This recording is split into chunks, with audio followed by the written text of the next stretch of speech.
जिस टाइम मौजूद हूँ कराची के इलाके गुलशन मेहमान में अब्दुल्ला कबूल अगर बात की जाए रमज़ान मुबारक की थी और रमज़ान मुबारक आते ही जो है महंगाई का जिन जो है बेकाबू हो गया है।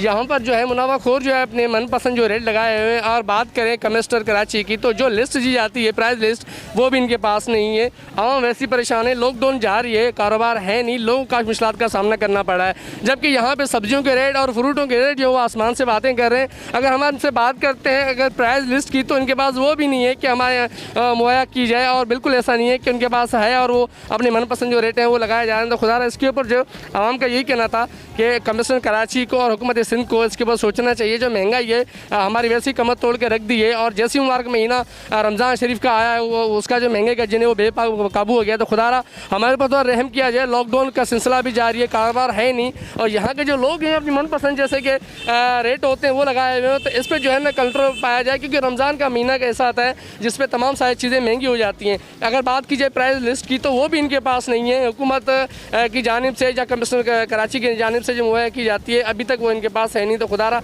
इनके पास जो लिस्ट है वो मुहैया की जाए, और जो रेट है जो प्राइस जो दिए जाते हैं इनको उस हिसाब से इनको जो सेल करना चाहिए। लेकिन ऐसा नहीं है, अपनी मनपसंद जो रेट है वो लगा के जो सेल किए जा रहे हैं, चाहे वो सब्जियाँ हो, चाहे फ्रूट हो, या किसी भी हवाले से कोई भी चीज़ें हो, जो मनपसंद के रेट हैं उसी हिसाब से वो फ़रोख्त कर रहे हैं।